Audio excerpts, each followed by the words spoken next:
बिस्मिल्लाहिर्रहमानिर्रहीम। अस्सलाम वालेकुम। तो आज एक नई रेसिपी मैं आप लोगों के साथ शेयर करूंगी। आलू अंडे के साथ हम चीज़ के साथ बनाएंगे। बहुत ही टेस्टी और बहुत ही फास्ट ये रेसिपी है। इंशाल्लाह ये रेसिपी आप लोगों को बहुत ज़्यादा पसंद आने वाली है।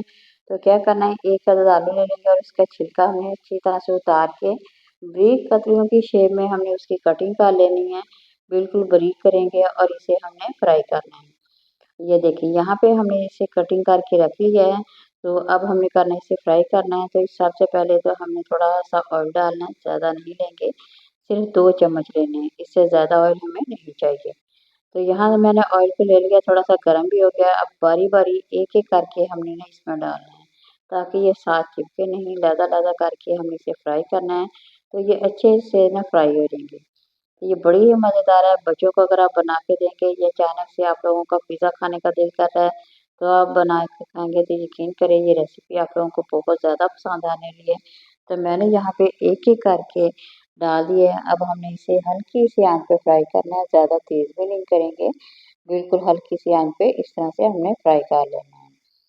तो ये बिल्कुल आसान सी रेसिपी है। एक अगर आपके पास आलू है तो ये मज़ेदार सा पिज़्ज़ा बन के तैयार हो जाएगा।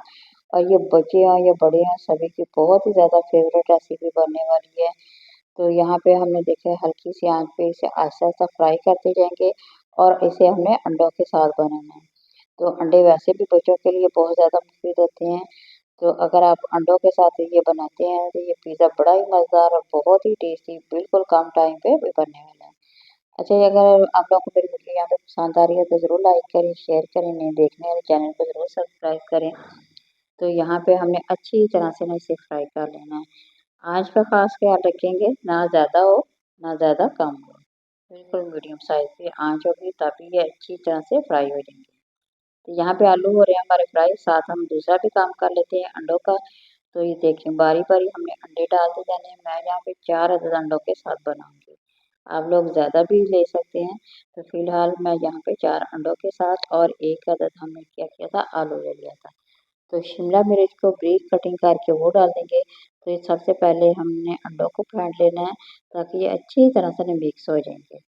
तो अच्छी तरह यहाँ पे ये देखिए हमारे मिक्स हो गए हैं। तो अब हमें क्या करना है, शिमला मिर्च जो होती है उसकी कटिंग करके वो डाल देनी है। साथ ही हमें थोड़ा सा प्याज डाल देना, बारीक चॉप करके डालेंगे, और 1 अदद टमाटर भी डाल देंगे। और हमें इसमें थोड़ी सी स्पाइसी डालेंगे। तो स्पाइसी कौन कौन सी डालनी है वो भी मैं आप लोगों के साथ शेयर करूँगी। थोड़ा सा मैंने धनिया डाल दिया, यहाँ पे कुटी हुई मिर्च थोड़ी सी डाल देनी है, थोड़ी सी सुरख मिर्च डालेंगे और थोड़ी सी हल्दी डालेंगे। जिस तरह से आप लोग आमलेट बनाते हैं सेम वैसे ही यहाँ मैं थोड़ा सा नमक भी डाल दूँगी। आप लोग अपने हिसाब से थोड़ा सा नमक इसमें डाल सकते हैं। तो अब सारी की सारी चीज़ें हमने क्या किया, डाल ली हैं। तो अब अच्छी तरह से दोबारा से मिक्स कर देंगे। आलू हमारे साथ फ्राई हो रहे हैं, बिल्कुल हल्की सी आंच पे मैंने कहा फ्राई से करने हैं। तो इसी तरह से करके बनाएंगे तो इंशाल्लाह ये बहुत ही टेस्टी और मज़ेदार सा हमारा जो पिज़्ज़ा ना बन के तैयार हो गया। तो जी ये रेडी हो गया। अब साथ हम आलू को देखते हैं। ये देखिए हमारे आलू भी फ्राई हो चुके हैं, काफ़ी हद तक ये पक के तैयार हो गए हैं। तो ये देखिए अब इसकी साइड मैंने चेंज कर दिया, थोड़ी बिल्कुल थोड़ी सी मैंने यहाँ पे सुरख मिर्च का जो पाउडर होता है वो इसमें थोड़ा सा डाल दिया।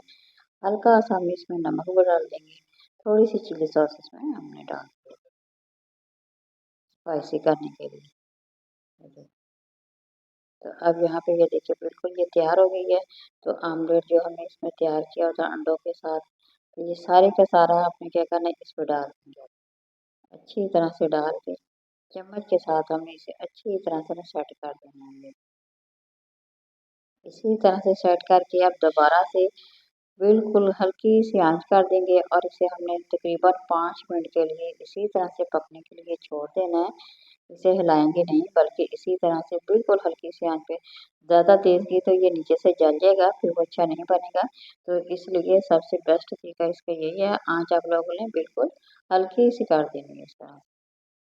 ये देखिए माशाल्लाह ऐसा ऐसा 2 से 3 मिनट और लगेंगे, पक के तैयार हो गया है। तो अब हमें इसकी साइड चेंज करनी है। तो ऊपर रखेंगे प्लेट, प्लेट के साथ इजीली हो सकेगी। अब दोबारा से थोड़ा सा ऑयल लगा लें, ताकि ये नीचे ना चिपके। ये देखिए थोड़ा सा लगाना है, ज़्यादा नहीं। हम 1 चम्मच इसमें ऑयल लगा दें। अब दोबारा से अच्छी तरह से इस चम्मच की मदद से हमने ये देखिए बिल्कुल माशाल्लाह बहुत ही प्यारा सा ये बन के तैयार हो गया है। तो चम्मच की मदद से हमने दोबारा से इसमें डाल दिया है। तो अब बारी आती है चीज़ की, चीज़ डालेंगे और हम इसे दोबारा से पकाएंगे। इस तरह से बनाएंगे तो यकीन करें ये बड़ी मज़ेदार सी झटपट बनने वाली ये रेसिपी है। तो जो आप लोग बाज़ार से पिज़्ज़ा लाते हैं, अब आप लोगों को लाने की ज़रूरत नहीं पड़ेगी। इसी को घर में बनाइए, एंजॉय करें क्योंकि ये बहुत ही टेस्टी और बहुत ही मज़ेदार सा बनता है। ये देखिए, अब यहाँ पे मैंने देखिए चीज़ डाल के तो हमें क्या करना है इसे ढक्कन लगा के ना तो दोबारा से 5 मिनट के लिए इसे हमने छोड़ देना है। तो अच्छी तरह से हमने इसमें चीज़ डाल दी है, अब ढक्कन लगा के मज़ीद आप लोगों ने सिर्फ 5 मिनट के लिए छोड़ना है। ये देखिए 5 मिनट के बाद देखिए, आँच का ख़ास ख़्याल रखिएगा, बिल्कुल कम करेंगे तो बहुत ही मज़ेदार सा बनेगा। तो यहाँ प्लेट में हम डिश आउट करेंगे, देखिए माशाल्लाह कितना ज़बरदस्त सा हमारा ना पिज़्ज़ा बन के तैयार हो गया है। ये देखिए माशाल्लाह बहुत ही टेस्टी, बहुत ही मज़ेदार सा हमारा पिज़्ज़ा बन के तैयार हो गया है। मैं यहाँ कटिंग करके भी आप लोगों को दिखाऊँगी। यहाँ देखिए आप इसकी लुक देख सकती हैं, माशाल्लाह कितनी ज़बरदस्त है। तो अब मैं कटर के साथ इसे इसकी हम कटिंग कर लेंगे। ये देखिए, इस तरह से चीज़ के साथ बनाएँगे तो इंशाल्लाह बहुत ही टेस्टी, बहुत ही मज़ेदार सा आप लोग भी घर में इज़िली पिज़्ज़ा बना सकते हैं। ये देखिए, अब यहाँ पे हमने इसके पीस काट लेने हैं, जितने आप लोगों ने करने हैं उस हिसाब से आप लोग कर सकते हैं। इस तरह से हमें इसकी कटिंग कर लेनी है। अगर हल्की-फुल्की भूख है तो तब भी बना के खा सकते हैं, अगर बच्चों को आप लोग देना चाहते हैं तो तब भी बना के दे सकते हैं। बच्चे बहुत ही ज़्यादा शौक से इसे खाएँगे। इंशाल्लाह ये रेसिपी आप जब बनाएँगे तो आप लोगों को ये रेसिपी बहुत ज़्यादा पसंद आएगी। ये देखिए क्रीमी चीज़ के साथ हमारा ये जो पिज़्ज़ा ना बन के तैयार